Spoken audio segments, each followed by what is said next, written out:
Le titre de mon sermon, c'est Me voici, envoie-moi. Donc si vous voulez aller dans Ésaïe 6, Ésaïe chapitre 6, verset 8.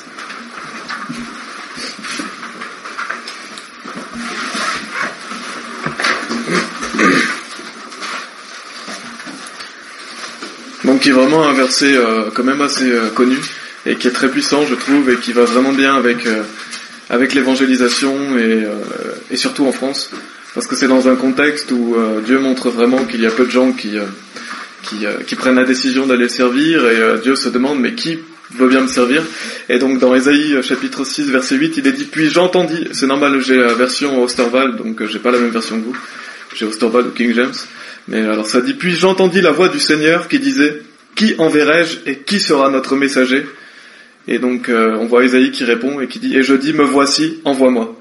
Donc vraiment je veux insister sur me voici, envoie-moi, parce que là Dieu parle à tout le monde. On doit tous être capables de dire me voici, envoie-moi. Et c'est pour là qu'on est aujourd'hui, pour se former à aller prêcher l'évangile. Et Dieu nous encourage à aller prêcher l'évangile. Si vous voulez aller dans Acte 1, Acte chapitre 1 verset 8 aussi.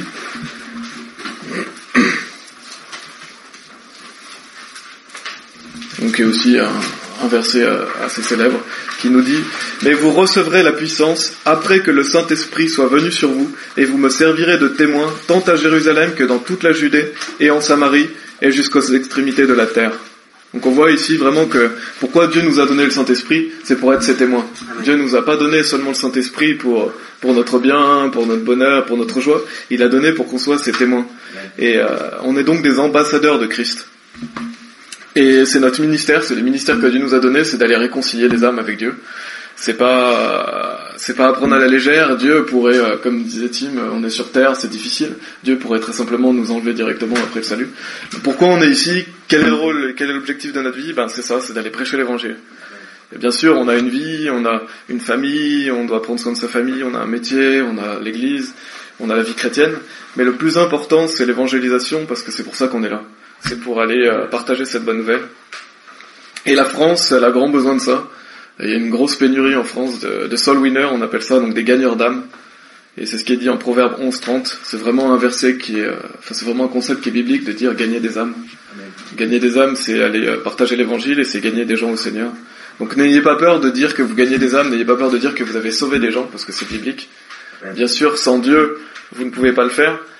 Mais vous avez l'autorité de le dire parce que la Bible le dit. Et il faut toujours regarder à l'esprit, même si on est dans un pays où il y a beaucoup moins de chrétiens, par exemple, qu'aux États-Unis, on pourrait se dire. Mais il y a beaucoup de gens qui sont réceptifs à l'évangile dans notre pays.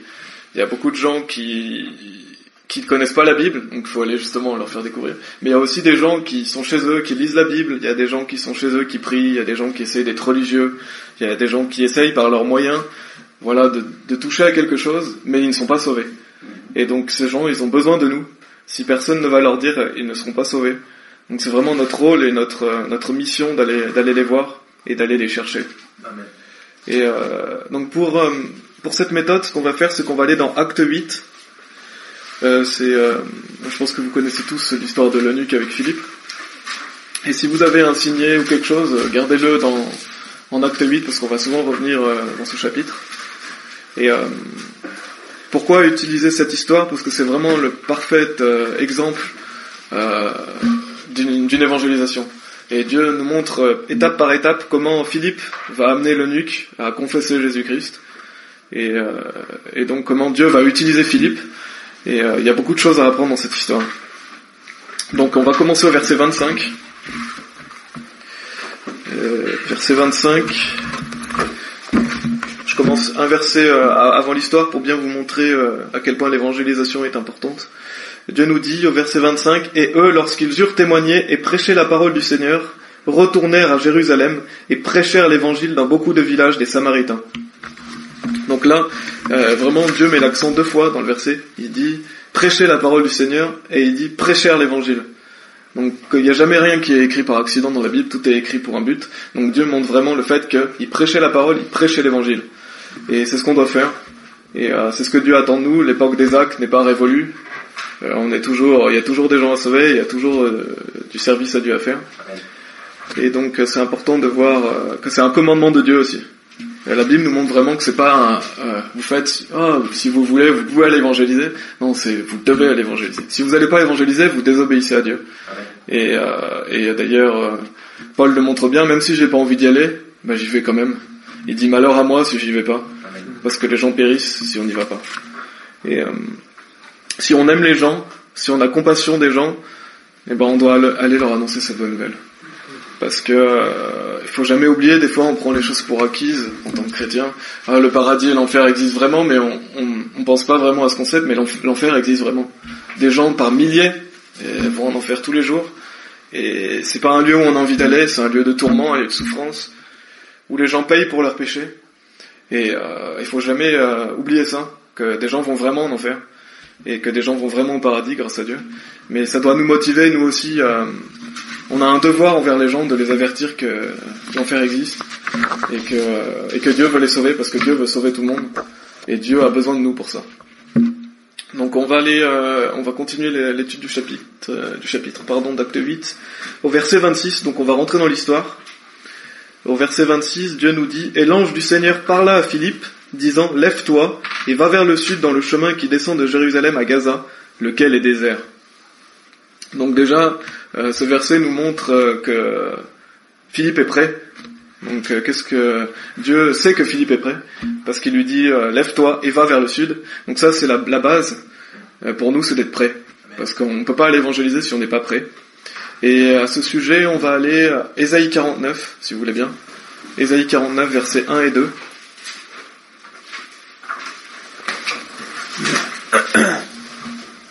Qui montre qu'il faut qu'on soit prêt. Et c'est ce qu'on fait aujourd'hui d'ailleurs. On se prépare justement à aller évangéliser. En Ésaïe 49, il est dit au verset 1: écoutez-moi, peuple éloigné, prêtez l'oreille. L'Éternel m'a appelé dès ma naissance, dès le sein de ma mère, il a prononcé mon nom. Il a rendu ma bouche semblable à une épée tranchante. Il m'a couvert de l'ombre de sa main. Il a fait de moi une flèche aiguë et m'a caché dans son carquois. Donc là où je voulais vraiment mettre l'accent, c'est dans le verset 2. Il est dit que l'Éternel a fait de moi, donc c'est Ésaïe qui parle, une flèche aiguë, c'est-à-dire une flèche acérée. Et il a aussi dit, il m'a caché dans son carquois. Donc qu'est-ce que ça veut dire ? Ça veut dire que nous sommes des flèches dans le carquois de Dieu. Ça veut dire que Dieu, on peut imaginer que Dieu a un carquois dans le dos, et il a beaucoup de flèches, d'accord ? Et vous êtes une flèche. Et quel genre de flèche voulez-vous être ? Est-ce que vous voulez être le genre de flèche qui, quand on tire la flèche, rebondit sur la cible et tombe par terre ? Ou est-ce que vous voulez être la flèche, quand on tire, on n'arrive pas à atteindre la cible ? Ou est-ce que vous voulez vraiment être justement cette flèche aiguë, quand Dieu utilise son arc, il la lance et ça va dans le mille ? Et c'est ça justement que Dieu nous montre par Ésaïe, qu'on a envie d'être cette flèche acérée. Quand Dieu a besoin de nous, il a qu'à prendre la flèche et on va dans le mille. Et pour ça, comment on fait ? Il faut se préparer. Ça veut dire qu'on doit être prêt à annoncer le salut et que Dieu compte sur nous. On doit être prêt si on rencontre quelqu'un et que Dieu permet l'opportunité de lui annoncer l'évangile, on doit être prêt, on doit savoir qu'est-ce qu'on doit dire, on doit savoir comment, parce que Dieu va forcément vous donner des opportunités. Il faut pas que, d'ailleurs souvent on se dit comment on se dit j'ai envie d'œuvrer pour Dieu, mais comment je vais faire ? Est-ce que je vais y arriver ? Est-ce que Dieu va permettre d'ouvrir des portes ? Mais en fait, ce qu'il faut pas que vous oubliez, c'est que Dieu, il veut plus que vous encore que les gens soient sauvés. Dieu, il sait déjà, qu'il y a des gens qui sont prêts à recevoir. Donc nous, tout ce qu'on doit faire en tant que chrétien, c'est se préparer. C'est se préparer à être justement plus acéré, plus aigu. On se prépare en lisant la Bible, on se prépare en nous entraînant, on se prépare en apprenant. Et plus vous êtes prêts, plus Dieu va vous utiliser. Il y a des personnes on peut voir des personnes qui sont plus utilisées par Dieu. C'est pas qu'ils sont meilleurs que les autres, c'est qu'ils sont plus prêts. Ils sont prêts, donc Dieu, forcément, s'il y a une meilleure flèche qu'une autre, il va utiliser la meilleure. Et c'est normal parce que tout est pour sa gloire.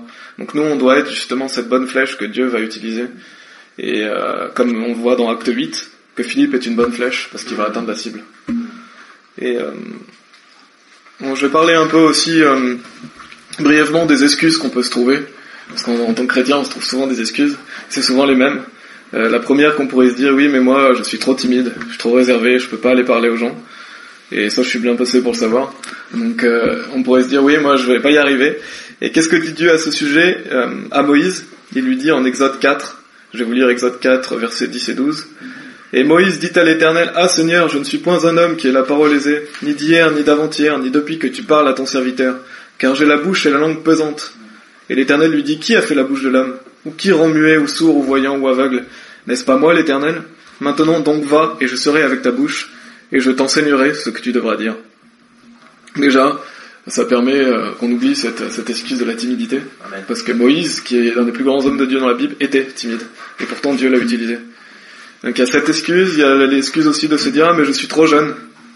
Et Dieu a aussi réponse à ça, parce qu'il nous dit en Jérémie chapitre 1, au verset 6 et 8, il nous dit, et je répondis, ah Seigneur éternel, voici je ne sais point parler, car je suis un enfant. Et l'Éternel me dit, ne dis pas, je suis un enfant, car tu iras vers tous ceux à qui je t'enverrai, et tu diras tout ce que je te commanderai. Donc on voit encore une fois que, et d'ailleurs à la fin il dit, pardon j'ai oublié la fin du verset, ne les crains point, car je suis avec toi pour te délivrer, dit l'Éternel. Donc on voit, c'est pas une excuse de se dire qu'on est trop jeune, parce que Jérémie qui était jeune a été justement grandement utilisé par Dieu. Une autre excuse qu'on peut aussi se donner, c'est ah mais j'ai pas de courage, comment je vais faire, je suis pas assez courageux, j'ai pas d'audace. Mais sachez que l'audace c'est pas naturel, c'est quelque chose que Dieu nous donne. Dieu nous donne l'audace et le courage. Et d'ailleurs même Paul, qui est certainement l'un des meilleurs soul winners, gagneurs d'âme de l'histoire, nous dit en Éphésiens 6, 19, si vous voulez d'ailleurs aller à ce verset, parce que on va y revenir un peu plus tard aussi. Éphésiens 6, verset 19.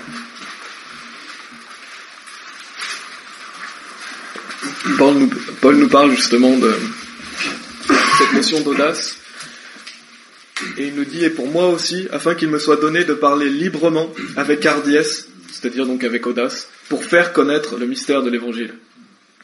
Donc, qu'est-ce que demande Paul? Que Dieu lui donne l'audace. Donc on voit que c'est pas quelque chose d'automatique, c'est pas quelque chose de naturel, on a besoin de demander.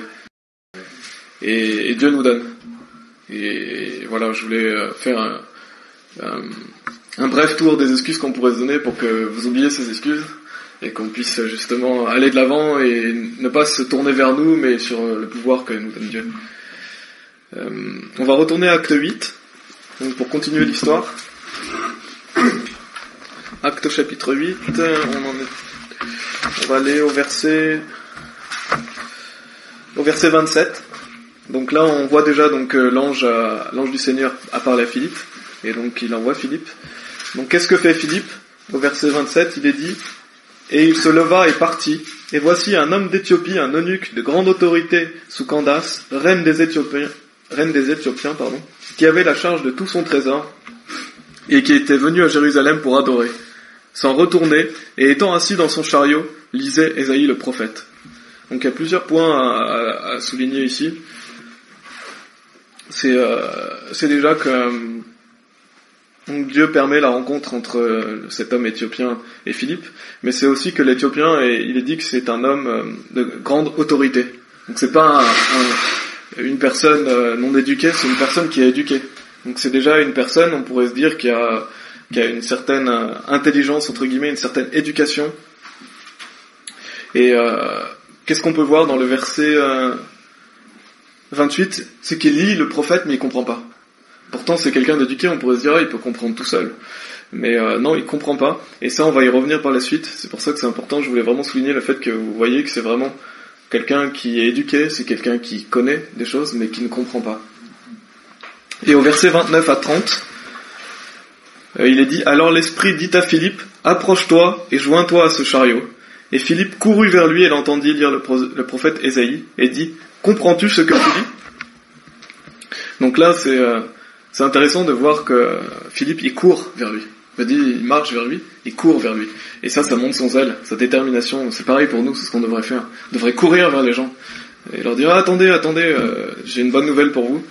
Enfin, j'imagine une situation, mais c'est vrai que c'est ce que fait Philippe. Il court vers la personne, ça montre son zèle.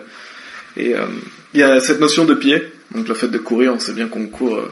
Et donc c'est ce que Dieu répète souvent dans la Bible, le fait que les pieds, c'est évangile de paix, qu'on doit, en fait, cette notion de déplacement. On n'attend pas que les gens viennent à nous, on va vers eux. C'est pareil, on n'amène pas les gens à l'église pour qu'ils soient sauvés, on va les sauver pour, justement, après qu'ils puissent venir à l'église. Mais il y a cette notion de déplacement, et Dieu met l'accent dans Romains 10, d'ailleurs, dans Éphésiens. Et donc la fin du verset 30, qu'on a lu, qui dit « Comprends-tu ce que tu lis ?» Et le verset 31 nous dit, et il dit, comment le pourrais-je, à moins qu'un homme ne me guide? Et il désira de Philippe qu'il monte et s'asseye avec lui.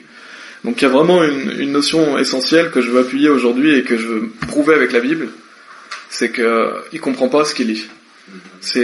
Et qu'est-ce que d'ailleurs l'eunuque répond? Il dit, comment le pourrais-je, à moins qu'un homme ne me guide? Donc qu'est-ce que Dieu veut vraiment nous faire comprendre dans cette histoire? C'est qu'à moins qu'un homme ne me guide. Et il n'est pas dit à moins qu'un texte ne me guide, mais il est dit à moins qu'un homme ne me guide. Qu'est-ce que ça veut dire? Ça veut dire que si vous donnez une brochure à quelqu'un, et vous lui laissez simplement la brochure, selon ces versets et selon ce que dit d'autres passages, parce que je vais vous montrer avec d'autres passages, quelqu'un ne peut pas comprendre tout seul. Il a besoin qu'un homme le guide. Il a besoin que quelqu'un lui explique. Et d'ailleurs, à ce sujet, je vais vous montrer aussi un autre verset dans 1 Corinthiens 2. Si vous voulez aller à 1 Corinthiens, chapitre 2, verset 14,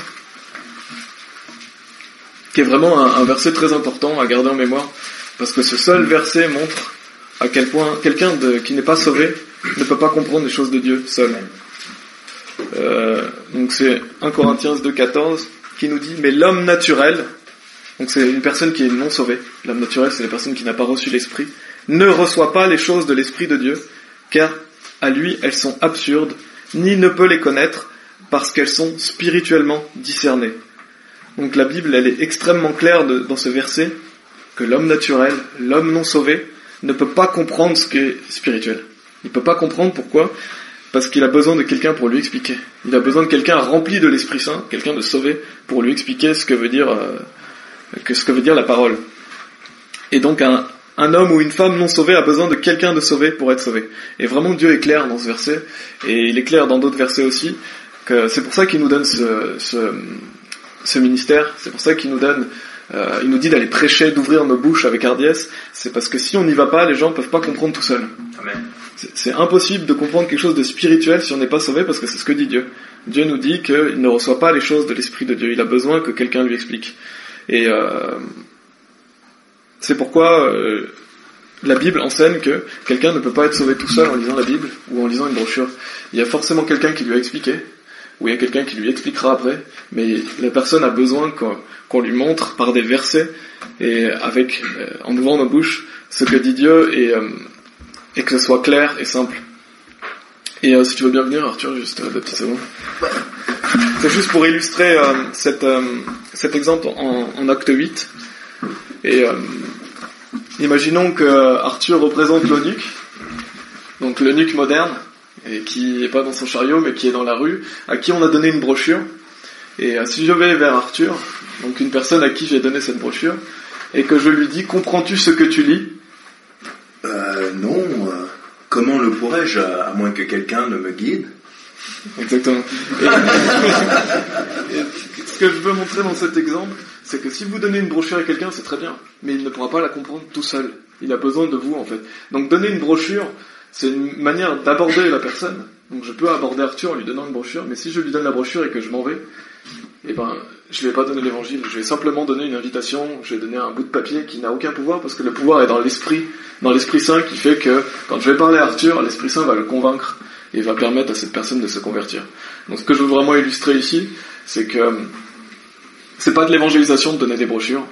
Amen. C'est une manière d'aborder les gens, parce que une brochure c'est très bien, on les utilise, mais il faut parler aux gens. Il faut ouvrir vos bouches, il faut aller dans la Bible, et c'est en ça que je veux vraiment encourager les gens, et que je veux vraiment que les gens gardent tout le temps ça en mémoire, que vous avez un rôle et une mission, c'est de faire comprendre aux gens ce qui est écrit. C'est pas la brochure bien sûr, mais de faire comprendre ce qui est écrit dans les versets, parce que c'est la parole de Dieu qui sauve. Voilà, merci Arthur. Et donc comme je dis, une brochure c'est pour entamer la conversation, mais après il nous faut faire connaître, en ouvrant nos bouches, le mystère de l'évangile. Et d'ailleurs c'est intéressant, donc on a lu Ephésiens 6, qui nous dit que l'évangile est un mystère. Un mystère, ça veut dire que c'est quelque chose qu'on ne peut pas comprendre. Pourquoi c'est un mystère? Parce que les gens ont besoin de quelqu'un pour leur révéler ce mystère. Et les gens ont besoin justement qu'on leur explique. Et c'est vrai qu'on pourrait se dire, oui, mais alors cet eunuque qui comprend pas parce qu'en fait il lit l'Ancien Testament. Nous on a le Nouveau Testament, on peut comprendre avec le Nouveau Testament. Mais si Dieu met cette histoire dans le Nouveau Testament, c'est pour une raison. Et en plus on l'a vu dans Corinthiens, que Paul remet l'accent là-dessus. Même dans le Nouveau Testament, personne ne peut comprendre tout seul. Et non seulement les gens ne peuvent pas comprendre seuls, mais ils ont aussi besoin de la parole de Dieu.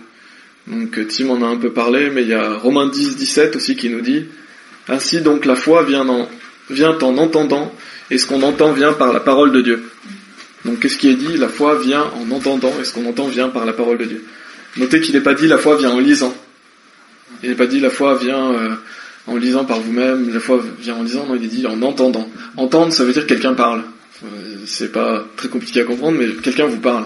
Ça veut dire que vous avez besoin que quelqu'un vous parle, et que ce soit la parole de Dieu qui vous annonce, pas ses propres mots. Parce que ça vient de la parole de Dieu aussi. Et c'est une notion fondamentale, c'est de savoir que c'est la parole de Dieu qui sauve. Et personne ne peut être sauvé sans un prédicateur, mais personne ne peut être sauvé aussi sans la Bible. Les gens ont besoin d'entendre des versets, et c'est la Bible qui va faire que la personne va croire. C'est pas vos propres mots, votre propre logique, c'est vraiment la Bible. C'est pour ça qu'on utilise une méthode qui fait qu'on amène les gens à la parole. Parce que si vous amenez pas les gens à la parole et que vous essayez de leur expliquer l'évangile, par vos propres mots, les gens ne seront pas sauvés. Amen. Ils ont besoin d'entendre des versets, et ils ont besoin d'entendre des explications de ces versets. Et donc pour continuer l'histoire en acte 8, on a vu le fait que l'eunuque ne comprend pas tout seul. Donc qu'est-ce qu'il désire? Il désire que Philippe monte et s'asseye avec lui pour lui expliquer. Et donc on va passer le verset 32, 33 qui montre ce qui est écrit dans Ésaïe, et on va aller au verset 34 et qui nous dit « Et l'eunuque répondit à Philippe et dit « Je te prie, de qui le prophète dit-il cela? De lui-même ou d'un autre homme ?» Et qu'est-ce que fait Philippe après? C'est dit « Alors Philippe ouvrit sa bouche et commença à la même écriture et lui prêcha Jésus. » Donc qu'est-ce que fait Philippe? Il prêche la parole. C'est ça qui va faire que l'eunuque va se convertir. Donc le pouvoir, il est dans la parole de Dieu. Il n'y a pas de salut possible sans verset biblique. Il n'y a pas de salut possible sans une personne sauvée qui parle à une autre personne.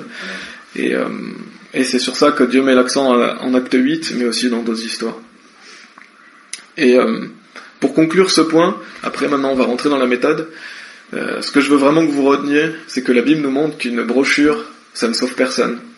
Que ce n'est pas de l'évangélisation que de donner seulement des brochures. Par contre, c'est un moyen d'entamer la conversation, c'est un moyen de faire connaître les choses aux gens. C'est très bien, et vraiment, j'ai rien contre les brochures. Je veux pas que vous sortiez en disant les brochures ça sert à rien, parce que les brochures c'est très efficace. C'est un outil qu'on utilise pour justement aller vers les gens, pour parler avec eux, mais ça reste qu'un outil. Dieu a besoin d'un outil humain pour que la personne soit sauvée. Et c'est pour ça que Dieu ne cesse de dire prêchez la parole, prêchez, et prêcher ça passe par la bouche, ça passe par le fait qu'on ouvre nos bouches, et Paul le montre vraiment à de nombreuses reprises. Et c'est ce qui permet que quelqu'un va croire en Jésus-Christ. Quand vous annoncez l'évangile à quelqu'un, il ne faut pas douter du pouvoir de la parole de Dieu, parce que la parole de Dieu, elle perd jamais de son pouvoir. Donc, quand vous annoncez l'évangile à quelqu'un, c'est la parole de Dieu qui va faire le travail. Et Tim l'a bien montré aussi, c'est l'Esprit Saint qui va convaincre la personne. Donc on va rentrer dans la méthode. Donc vous pouvez aller suivre le document si vous voulez en même temps que moi. Vous n'êtes pas obligé.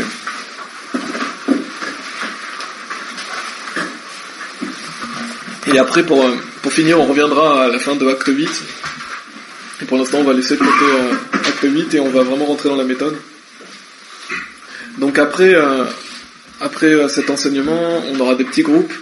On va tous être partagés en petits groupes avec, vous aurez quelqu'un qui encadrera le groupe et vous pourrez vous entraîner justement à évangéliser et à utiliser la méthode en utilisant la Bible. Donc là, je vais vous expliquer la méthode, mais vous allez la revoir encore après. Et je vais vous faire un résumé. Donc ce qui est important, c'est de vous préparer à y aller. Donc la première étape, c'est de se préparer. C'est-à-dire qu'il faut que vous priez, il faut prier pour que Dieu vous permette de rencontrer des personnes qui sont réceptives, il faut prier pour que Dieu vous protège. La prière, elle est très importante, parce que vous remettez ça dans les mains de Dieu, et c'est Dieu qui guidera toute chose. Les brochures sont très importantes aussi, parce qu'elles vous permettront de donner quelque chose à la personne. Et d'entamer la conversation, c'est comme un brise-glace qui permet d'aller vers la personne, vous lui avez donné quelque chose. Et voilà. Et toujours garder à l'esprit que, comme je vous ai dit, que c'est la parole de Dieu qui est essentielle. Quand vous évangélisez quelqu'un, si vous n'avez pas de Bible avec vous, ou si vous entamez une conversation sans parler de la Bible, il faut que vous vous rappeliez à un moment donné qu'en fait vous êtes en train de parler par vos propres mots. Et que ce que vous faites c'est bien, mais ça va convertir personne. Donc soit vous retenez des versets, et c'est ce que je vous conseille d'ailleurs de faire, c'est de retenir les versets principaux pour être capable de les donner quand vous n'avez pas la Bible. Soit vous ouvrez la Bible, mais n'oubliez jamais qu'il faut venir à la Bible le plus vite possible en fait. Parce qu'il y a des gens qui vont vous amener dans des débats et ils vous font perdre votre temps. Et ils vont vous dire ah mais ceci, mais cela, et il y a des gens qui aiment débattre pendant 1 heure, des fois 2 heures, mais vous perdez votre temps parce que pendant ce temps-là, il y a peut-être d'autres gens qui passent à côté et qui eux étaient vraiment intéressés par la Bible. Donc il faut savoir avoir du discernement et savoir mettre fin à une conversation, mais toujours aussi pas oublier que si les gens veulent pas aller à la Bible, alors ça sert à rien de parler avec eux en fait. Amen. Donc il faut, pour aborder la conversation, souvent les gens pensent que c'est une montagne, c'est une montagne d'aborder les gens, comment je vais arriver à aller voir quelqu'un. Mais c'est pas si compliqué que ça parce que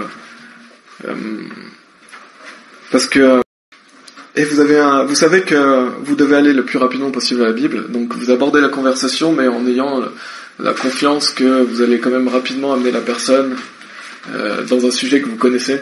Donc quand vous allez vers les gens, nous ce qu'on dit souvent, c'est qu'on est des simples chrétiens. Donc on va vers les gens, on dit on est des simples chrétiens, c'est important que vous dites aussi on n'est pas des témoins de Jéhovah. On n'est d'aucune secte parce que les gens ont souvent l'impression que vous êtes un témoin de Jéhovah. Je vais leur parler. Donc nous on le dit tout de suite souvent comme ça au moins les gens sont sûrs qu'on n'en est pas. Et on leur dit on n'est pas témoin de Jéhovah, on est de simples chrétiens. Est-ce que vous êtes chrétien? Est-ce que vous êtes chrétienne? Donc les gens vous pouvez les laisser répondre. Et après on leur demande est-ce qu'ils ont déjà entendu parler de la Bible? Voilà, nous on partage sur la Bible et on leur dit, voilà, comme vous savez, on va tous mourir un jour. Est-ce que vous savez, donc la Bible dit, il y a un paradis, il y a un enfer. Nous on utilise beaucoup ça, on a remarqué que ça marchait beaucoup. C'est-à-dire, vous allez vers les gens et leur dire, la Bible nous dit qu'il y a un paradis, il y a un enfer. Vous connaissez sûrement ces termes, paradis, enfer. Et la plupart des gens connaissent. Et on leur dit, et vous savez comment vous pouvez aller au paradis, selon la Bible? Et ça entame directement la conversation sur la Bible, et là vous allez savoir si la personne vous dit ah oui, je pense qu'il faut être une bonne personne, c'est souvent la réponse que vous avez. Ah, il faut être bon, si vous commettez pas de crime, si vous faites pas trop de bêtises, alors oui c'est bon. Et leur dire puis-je vous montrer justement qu'est-ce que dit Dieu, que vous puissiez voir ce que dit la parole. Et là vous avez justement entamé la conversation et vous avez fait la transition pour directement aller à l'évangile. Et en fonction de ce que répondent les gens, bien sûr, si les gens ont le temps, vous pouvez aller à la Bible. Si les gens n'ont pas beaucoup de temps, vous pouvez faire un résumé. C'est ce qui est écrit dessus, vous pourrez y revoir. Et si les gens n'ont vraiment pas de temps, vous pouvez essayer de leur donner un verset, mais ne forcez pas les gens à écouter non plus. Donc si la personne veut partir, laissez-la partir. Il faut toujours rester poli, il ne faut pas forcer les gens, il ne faut pas que les gens se sentent oppressés. Il faut vraiment toujours y aller avec le sourire et que vous montriez aux gens que vous êtes heureux de faire ça. C'est important d'aimer les gens, parce que si vous leur rentrez dedans, vous allez leur faire peur. Et c'est vrai qu'il faut leur montrer de l'amour, qu'il faut rester courtois avec eux, et respecter ce qu'ils vont vous répondre aussi. Donc s'ils veulent pas écouter, ne commencez pas à prêcher. Et s'ils ont le temps, donc ce qu'on fait, c'est qu'on utilise une méthode où on va verset par verset. Donc on commence à Romains 3.10 ou à Romains 3.23. Et on va verset par verset pour expliquer l'évangile à quelqu'un. Donc c'est ce qu'on va regarder là. C'est important d'avoir un ordre, d'avoir une structure. Donc vous, il faut vous préparer. Déjà vous préparer à y aller, mais aussi vous préparer votre méthode. Et les versets qui sont donnés dans la méthode, vous pouvez bien sûr utiliser d'autres versets, mais ça doit rester dans le même thème. Et il y a 4 grandes parties qu'on utilise et je vous conseille de respecter, qui permet d'expliquer l'évangile à quelqu'un, et c'est dans le point 4. Donc ces 4 grandes parties, c'est un peu comme une colonne vertébrale de l'évangile, qui permettent de faire comprendre à quelqu'un qu'il est pécheur, et de l'amener jusqu'à la conversion. Et donc on utilise des versets pour chaque partie.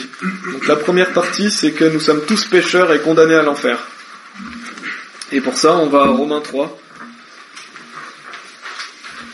qui nous dit, je vais passer directement à Romains 3, 23, mais qui nous dit, car tous ont péché et n'atteignent pas à la gloire de Dieu.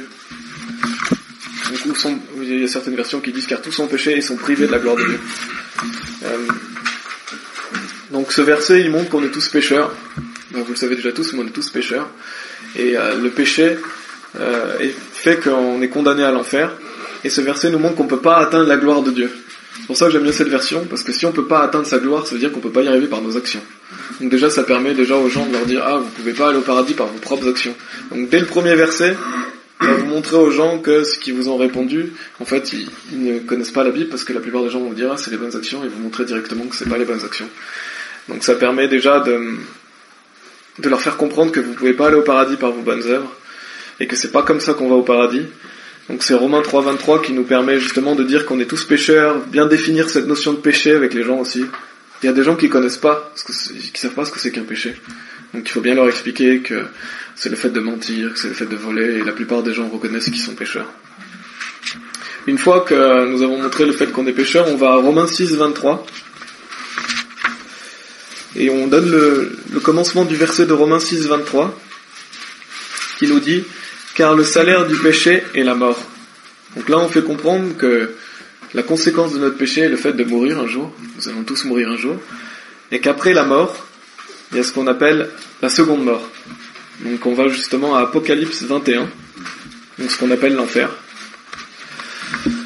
Et Apocalypse 21 nous donne une liste de péchés qui nous dit « Mais les craintifs et les incrédules et les abominables et les meurtriers et les proxénètes et les sorciers et les idolâtres ». Parfois je passe cette liste parce que ça fait beaucoup, et je vais directement « Et tous les menteurs auront leur part dans le lac qui brûle avec le feu et le soufre qui est la seconde mort ». Parce que tout le monde a menti, donc les gens savent très bien qu'ils ont menti. Donc on leur montre, voilà, un simple mensonge fait que vous êtes condamnés à l'enfer. Pourquoi ? Parce que vous devez payer pour les mauvaises actions que vous avez faites.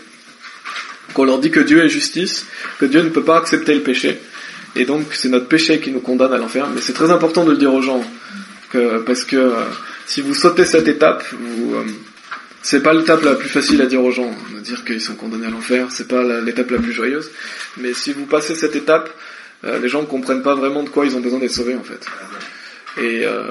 Et les gens, il y a des gens qui sont sauvés par la crainte aussi. Jude, il nous dit que certains sont sauvés par la crainte. C'est-à-dire qu'il y a des gens qui vont avoir peur. Et c'est pas une mauvaise chose d'avoir la crainte de l'enfer parce que ça vous permet justement de croire en Jésus-Christ. Et ce verset est vraiment important, il montre vraiment où est-ce qu'on est condamné à aller. Et voilà, donc bien sûr après on les laisse pas dans l'attente trop longtemps, mais on leur dit que Dieu les aime, que Dieu est amour. La Bible dit que Dieu est amour, que Dieu veut vous sauver. Donc qu'est-ce que Dieu a fait par amour pour vous ? Et là on rentre dans la deuxième partie, parce que la première partie c'était que nous sommes tous pécheurs et condamnés à l'enfer. La deuxième partie c'est que Dieu nous aime et que Jésus-Christ est le sauveur, donc il est notre sauveur.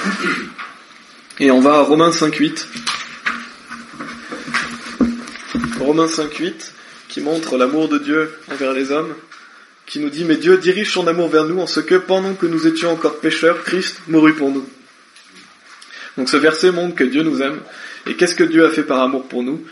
Eh ben, il a envoyé son Fils, Jésus-Christ. Et là, on rentre justement dans l'Évangile, on enseigne aux personnes qui était Jésus-Christ, en fonction de s'ils le connaissent ou pas, bien sûr. Parce qu'il y a des gens qui connaissent et des gens qui connaissent pas. Donc c'est important de donner un petit enseignement sur qui est Jésus-Christ. Pour cela, on peut aller à Matthieu 1. On va pas y aller là, mais en Matthieu 1, et il est dit que Jésus-Christ est né de la Vierge Marie, que son nom est appelé Jésus parce qu'il sauvera les personnes de leurs péchés. On peut leur montrer aussi qu'il est appelé Emmanuel, Dieu avec nous. Et après, on explique la notion de Trinité.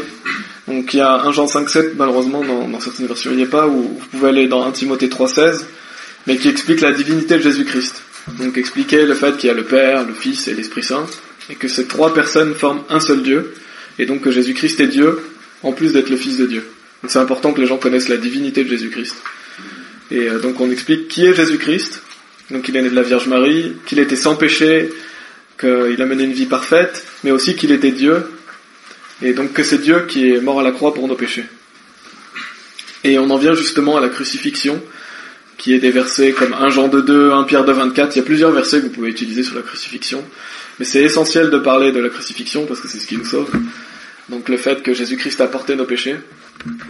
J'aime bien utiliser 1 Pierre 2,24 parce qu'il est court et il nous dit qu'il lui-même a porté nos péchés en son propre corps sur l'arbre ou sur la croix. Donc vous pouvez expliquer à la personne que les péchés qu'elle a commis, Jésus-Christ est venu et les a portés pour elle. Jésus-Christ est mort pour les péchés de tout le monde. Il a payé le prix. Et que c'est ce qui fait que les gens peuvent être pardonnés de leurs péchés, c'est le fait que Jésus est venu les porter pour eux. Donc après, vous expliquez bien sûr que Jésus-Christ est mort, qu'il a été enseveli, et que le troisième jour, il est ressuscité des morts. Donc c'est important de parler de la crucifixion, de l'ensevelissement, mais aussi de la résurrection. Et Romains 8, 34 est vraiment un bon verset que je vous conseille d'utiliser parce qu'il résume vraiment bien cela, et qui montre en plus la résurrection, qui nous dit: qui est celui qui condamne? C'est Christ qui mourut, oui plutôt, qui est ressuscité, qui est même à la main droite de Dieu, qui aussi fait intercession pour nous. Donc on voit là que Jésus-Christ est mort, que Jésus-Christ est ressuscité des morts, et qu'après on peut même expliquer le concept que Jésus-Christ est monté au paradis, et qu'aujourd'hui il fait intercession pour nous. Ça veut dire que c'est notre avocat, et qu'il intercède pour nous. Donc là vous montrez vraiment à la personne qui était Jésus-Christ, qu'il est mort sur la croix pour vos péchés, qu'il a été enseveli, et qu'il est ressuscité des morts. Et là, vous rentrez dans la troisième partie. Donc là, c'était la fin de la deuxième partie. La troisième partie, c'est le fait qu'on est sauvé par la foi et que c'est une grâce de Dieu. Et on va au verset d'Acte 16. Donc là, maintenant, vous avez expliqué aux gens qui sont coupables, qui méritent d'aller en enfer, mais que Dieu les aime, que Dieu veut les sauver. Qu'est-ce que Jésus-Christ a fait? Et maintenant, vous leur expliquez comment vous pouvez aller au paradis. Qu'est-ce que vous devez faire, justement, pour aller au paradis? Et Acte 16, 30 et 31 répondent vraiment bien à cette question, qui nous dit: que dois-je faire pour être sauvé? Et il dit: crois au Seigneur Jésus-Christ, et tu seras sauvé, et ta maison. Donc là, on voit vraiment que l'évangile, il est simple. Qu'est-ce que nous dit Dieu? Crois au Seigneur Jésus-Christ, et tu seras sauvé, et ta maison. Donc c'est très important de montrer aux gens qu'il est dit: crois au Seigneur Jésus-Christ. Il n'est pas dit: sois une bonne personne. Il n'est pas dit: repens-toi de ta mauvaise vie et de tes péchés. Il n'est pas dit: fais ton baptême, va à l'église, prie. Non, il est dit quoi? Il est dit: croire. Et c'est la seule condition par laquelle on est sauvé. La seule chose que l'on a à faire, c'est de croire au Seigneur Jésus-Christ. Et vous pouvez appuyer ça avec Éphésiens 2, 8, 9. Éphésiens 2, 8, 9. Qui nous dit: car par grâce vous êtes sauvés, par la foi, et cela pas de vous-même, c'est le don de Dieu, non des œuvres, afin qu'aucun homme ne se vante. Là, vous pouvez vraiment appuyer le fait que c'est pas par les œuvres. Et pourquoi c'est pas par les œuvres? Pour pas que vous vous vantiez, pour pas que vous vous glorifiez, pour pas que vous croyiez meilleurs les uns que les autres. Et donc que vous êtes sauvés par la grâce de Dieu. Vous introduisez donc le concept que c'est la grâce de Dieu. Qu'une grâce, comme son nom l'indique, c'est gratuit. Et on aime bien donner des exemples aux personnes, de leur dire: ah, si je vous donne cette Bible, et je vous dis que c'est gratuit, combien vous devez payer pour avoir cette Bible? La plupart des gens savent très bien qu'ils doivent rien payer. Et on peut leur dire aussi, voilà, est-ce que si je vous donne cette Bible gratuitement et que je vous demande en échange d'aller laver ma voiture ou d'aller faire des bonnes actions, est-ce que c'est un cadeau? Et les gens comprennent très bien que ce n'est pas un cadeau. Donc un cadeau, ça se donne gratuitement et on ne demande rien en échange. Et c'est ça la grâce de Dieu, c'est-à-dire que Dieu nous donne sa grâce gratuitement, on n'a rien à faire pour, à part croire. Et après, une fois qu'on l'a reçu, il ne nous demande pas en échange d'aller vivre une vie chrétienne ou d'aller faire quoi que ce soit, parce qu'il nous sauve par sa grâce. Et ça, c'est très très important que les gens comprennent qu'une fois qu'ils sont sauvés, Dieu a donné gratuitement, il ne va pas enlever ce qu'il a donné gratuitement. C'est-à-dire que vous recevez la vie éternelle, et c'est éternel. Et c'est ce que dit Jean 3, 15 et 16. Là, c'est bien d'aller à Jean 3, parce qu'il y a beaucoup de versets qui parlent du fait de croire, du fait que c'est la vie éternelle aussi. Vous pouvez parler du fait que les gens reçoivent la vie éternelle. Jean 3, 15, il est très court, et il nous montre vraiment ça. Il nous dit: afin que quiconque croit en lui ne périsse pas, mais ait la vie éternelle. Donc si vous croyez en Jésus-Christ, vous ne pouvez pas périr, ça veut dire que vous ne pouvez plus aller en enfer, et vous avez ce qu'on appelle la vie éternelle. Et vous pouvez dire justement à la personne que la vie éternelle, c'est le fait d'aller au paradis, et que la vie éternelle, elle commence le jour où vous croyez. C'est-à-dire que le jour où vous avez cru en Jésus-Christ, vous êtes déjà dans la vie éternelle, parce que le jour où vous allez mourir, vous allez aller au paradis. Et là, ça montre vraiment cette partie, que vous êtes sauvés par la foi, par le fait de croire en Jésus-Christ, que c'est une grâce, et donc que vous êtes pardonnés de vos péchés en croyant en Jésus-Christ, que Dieu vous sauve si vous croyez en lui, et que c'est un cadeau gratuit, qui est donc pour toujours. Et là, on rentre dans la quatrième partie, et qui est très importante aussi, d'expliquer aux gens que le salut est pour toujours. Et beaucoup de gens ont tendance à enlever cette partie, et à ne pas expliquer, et à dire: ah, vous avez la vie éternelle, maintenant, si vous croyez en Jésus-Christ, on termine.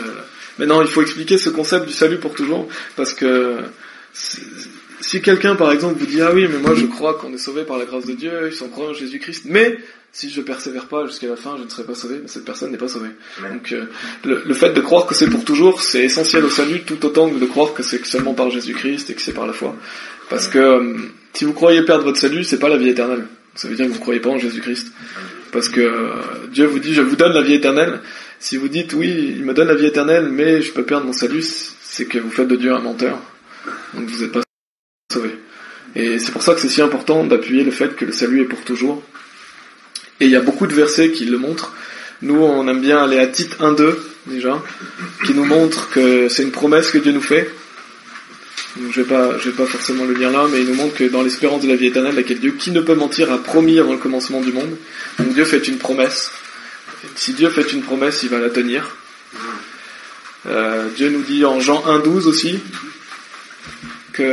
mais à tous ceux qui l'ont reçu, à eux, il a donné pouvoir de devenir les fils de Dieu, c'est-à-dire à ceux qui croient en son nom. Donc là, c'est vraiment un de mes versets préférés, parce que tout le monde comprend que s'il a un enfant, c'est pour toujours. Et du coup, vous montrez aux gens que s'ils ont cru en Jésus-Christ, ils deviennent un enfant de Dieu. Et ce verset est bien aussi parce qu'il y a beaucoup de gens qui ont des problèmes avec leur père. Il y a beaucoup de gens qui sont fait abandonner par leur père, il y a beaucoup de gens qui connaissent pas leur père, il y a plein de problèmes avec les pères souvent. Et là, vous leur montrez vraiment que les gens peuvent avoir un père, un vrai père, qui est éternel et qui est parfait. Et donc c'est rassurant et cette notion d'enfant de Dieu est vraiment une bonne nouvelle à donner aux gens. Et vous pouvez justement dire que, voilà, si vous avez un père, est-ce que vous pouvez arrêter d'être son enfant ? Non, vous pouvez pas arrêter d'être son enfant. Donc si Dieu est votre père, est-ce que vous pouvez arrêter d'être son enfant ? Vous pouvez pas. Ça veut dire quoi ? Ça veut dire qu'une fois que vous avez cru en Jésus-Christ, le jour où vous avez cru en lui, vous êtes né de nouveau. Ça vous permet d'introduire la notion de nouvelle naissance. Vous êtes né de l'Esprit, vous avez reçu l'Esprit Saint. Et à partir de ce jour-là, jusqu'à votre mort, enfin jusqu'à l'éternité même, Dieu est votre Père. Et Dieu ne va pas vous abandonner, il va pas vous renier, il peut plus vous envoyer en enfer.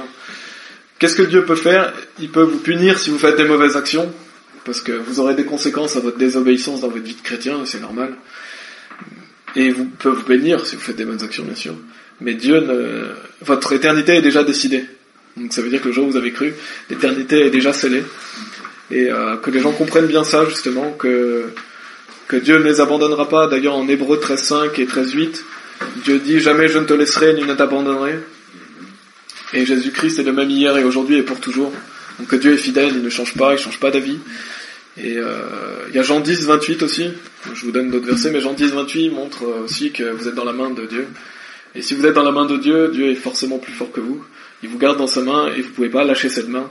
Des fois, on entend des gens qui disent « Ouais, mais alors, moi je suis sauvé pour toujours, mais si je lâche la main de Dieu, je serai plus sauvé. » Mais qui est le plus fort ? Est-ce que c'est Dieu ou est-ce que c'est vous ? C'est Dieu qui est le plus fort. Donc si vous êtes dans la main de Dieu, Dieu ne va pas lâcher votre main et vous ne pouvez pas non plus lâcher cette main.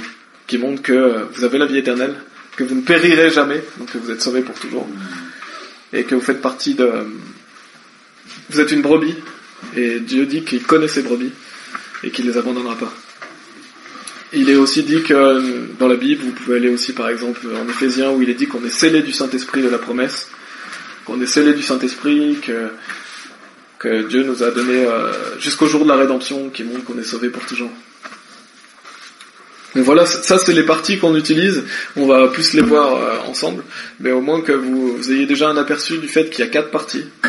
Et c'est très important, je pense, de garder ces parties dans cet ordre, et de les garder comme telles. C'est des versets qui peuvent changer, mais les parties, ça donne une colonne, et vous c'est plus rassurant aussi, parce que vous savez où vous allez, vous savez comment amener quelqu'un à Christ. Et quand vous parlez à quelqu'un aussi, essayez de garder leur attention. Parce que s'il y a des gens qui peuvent se disperser, il y a des gens qui peuvent perdre l'attention, donc c'est important de faire interagir la personne, en lui posant des questions, en lui montrant, écoute, regarde, ou alors en lui montrant, regarde, c'est le verset le plus célèbre de la Bible, regarde ce verset. C'est important d'amener la personne à vraiment être intéressée par ce que vous montrez, et pour que les gens restent attentifs jusqu'à la fin. Une fois que vous avez partagé l'évangile au complet, nous, on aime bien poser des questions, et je pense que c'est très important de poser des questions pour voir où la personne en est. Donc, ce qu'on aime bien demander à la personne, c'est est-ce que vous croyez que vous avez déjà péché ? Est-ce que vous reconnaissez que vous êtes un pécheur ? Donc là, la personne va souvent vous dire oui. Et la deuxième question est importante parce qu'elle détermine un peu si la personne croit ou pas, parce qu'on demande à la personne est-ce que vous croyez que Jésus-Christ est mort sur la croix pour vos péchés ? Donc là, on va vraiment directement voir si la personne croit en Jésus-Christ. Donc on lui demande est-ce que vous croyez que Jésus-Christ est mort sur la croix pour vos péchés ? Après on demande est-ce que vous croyez que Jésus-Christ est ressuscité d'entre les morts ? Donc là ça vous permet de situer si la personne croit, si la personne, il y a quelque chose qui s'est passé en elle. Et donc de continuer et de demander, d'après ce que je vous ai montré dans la Bible, qu'est-ce que vous devez faire pour aller au paradis? Donc là aussi, ça vous permet de comprendre si la personne a compris. Donc d'après ce que je vous ai montré, qu'est-ce que vous devez faire pour aller au paradis? Bien sûr, les gens doivent dire croire. Et demandez aussi, est-ce qu'il faut rajouter quelque chose en plus? Parce qu'il y a des gens qui vous disent croire, et si vous leur demandez est-ce qu'il faut faire quelque chose d'autre, ils vont dire bien sûr, oui, il faut aussi être fidèle. Donc c'est important d'enlever cette notion d'œuvre. C'est seulement croire, seulement avoir confiance en Jésus. Et ça vous permet de voir d'ailleurs si la personne a bien compris, parce qu'il y a des gens qui vont dire oui, je crois. Il faut seulement croire. Et les gens vont vous dire mais il faut aussi être fidèle, mais aussi il faut. Donc là, si les personnes vous disent ça, il faut revenir à la Bible et montrer d'autres versets. Vous leur réexpliquer que c'est pas par les œuvres. Il y a des gens qui ont besoin de plus de temps, de revoir d'autres versets. Donc c'est important de le faire.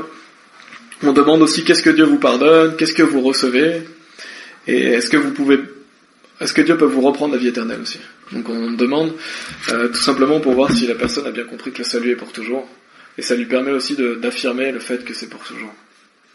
Si la personne a bien répondu, alléluia, c'est déjà bon signe, parce que ça veut dire que la personne est sauvée.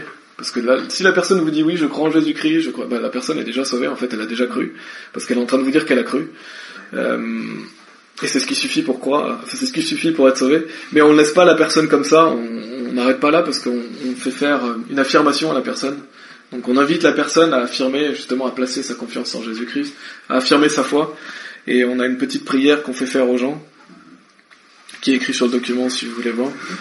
On parle de Romains 10, versets 9 et 10, justement, si tu confesses de ta bouche le Seigneur Jésus, et si tu crois dans ton cœur que Jésus est mort, tu seras sauvé. Et on invite la personne à mettre sa confiance en Jésus-Christ. Pour cette partie, c'est important que vous fassiez comme si c'était normal en fait à la personne de prier, parce qu'il y a des gens qui vont avoir peur de prier devant vous, il y a des gens qui vont être intimidés, mais il faut pas leur demander est-ce que vous voulez le faire, il faut leur faire faire en fait tout simplement. Et les gens le feront comme ça. Et il faut leur montrer que c'est naturel, il faut justement être détendu et leur dire on va dire ça ensemble si vous voulez bien, vous allez placer votre confiance en Jésus-Christ. Et c'est un beau moment justement de faire ça avec la personne. Et si la personne a prié, vous pouvez lui demander vous êtes sûr d'aller au paradis maintenant?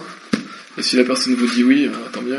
Parce que vous pouvez vous réjouir justement avec cette personne, vous pouvez lui dire qu'elle est sauvée pour toujours, qu'elle peut plus aller en enfer. Et là c'est une bonne nouvelle, vous pouvez montrer justement de la joie que cette personne a été sauvée. Et que c'est une bonne nouvelle parce que maintenant elle est certaine d'aller au paradis.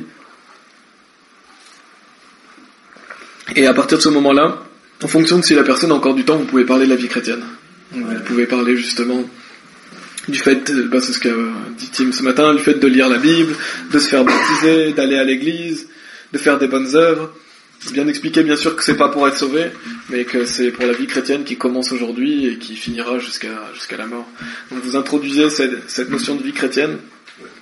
Et c'est important de prendre un peu de temps avec les gens pour ça, de pas les laisser seulement sur le salut et de partir tout de suite. Là, vous pouvez justement leur donner quelque chose si vous avez quelque chose à leur donner, vous pouvez les inviter à l'église, vous pouvez prendre leurs coordonnées. Tim a bien parlé de cette notion de vie chrétienne. Mais c'est important de prendre un temps pour les gens pour ça. Ouais. Donc on va revenir en acte 8 pour terminer l'histoire. Donc là, je vous ai vraiment donné la méthode, et comme j'ai dit, on va la revoir après. Mais la méthode, elle est vraiment simple.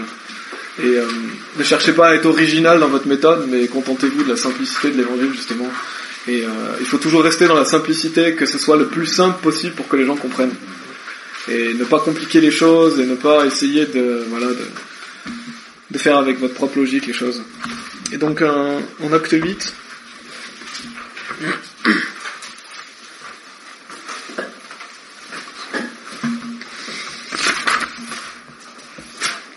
Je voulais vous montrer donc les versets 32 et 33, ça correspond à la partie 1 qu'on a vue, donc le fait qu'on est tous pécheurs et qu'on est tous condamnés à l'enfer.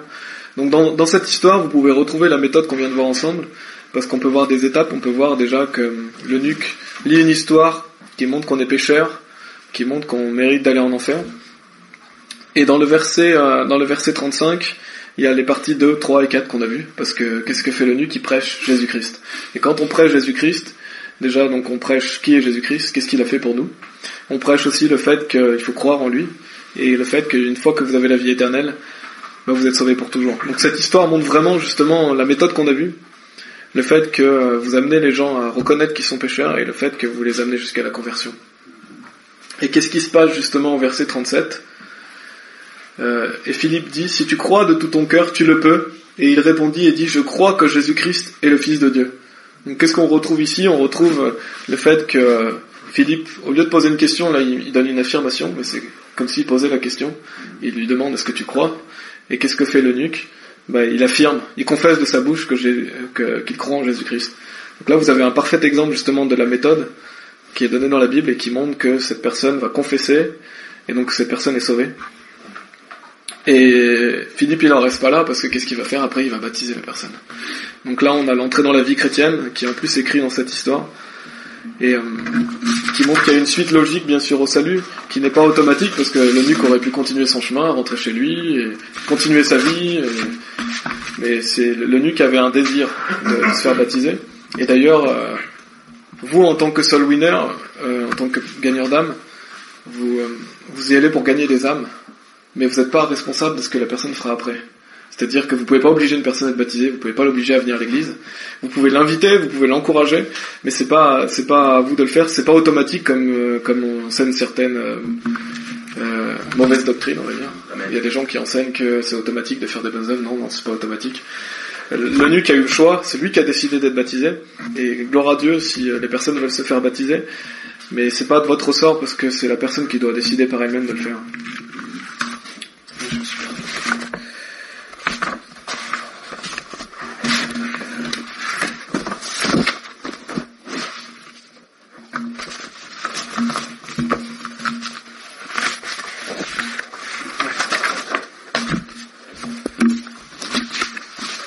Qu'est-ce qu'on peut voir, on a bientôt terminé, qu'est-ce qu'on peut voir dans cette histoire ?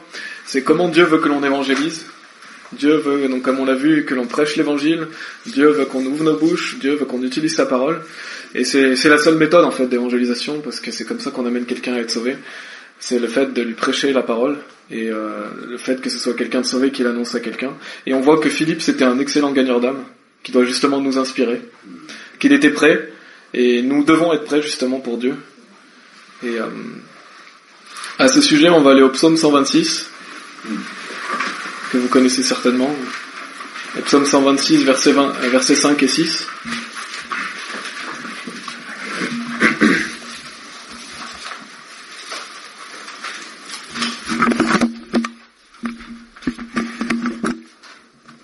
Qui nous dit, ceux qui sèment avec larmes moissonneront dans la joie.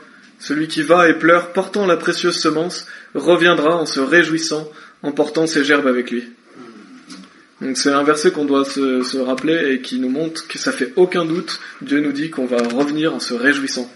Donc c'est sûr que si vous allez évangéliser, vous allez vous réjouir. Parce que il n'y a pas de plus grande joie que de prêcher l'évangile. Il n'y a pas de plus grande joie que de savoir qu'une personne va aller au paradis pour toujours. Et ça doit justement brûler dans notre cœur, cette envie de voir les gens être sauvés. C'est cette envie de voir les gens aller au paradis pour l'éternité. Et quand vous avez la joie de voir quelqu'un se convertir, elle l'est pour toujours, personne ne peut vous l'enlever. Parce que vous savez que cette personne va passer l'éternité au paradis. Vous savez que cette personne est sauvée de ses péchés, qu'elle ne va pas aller en enfer.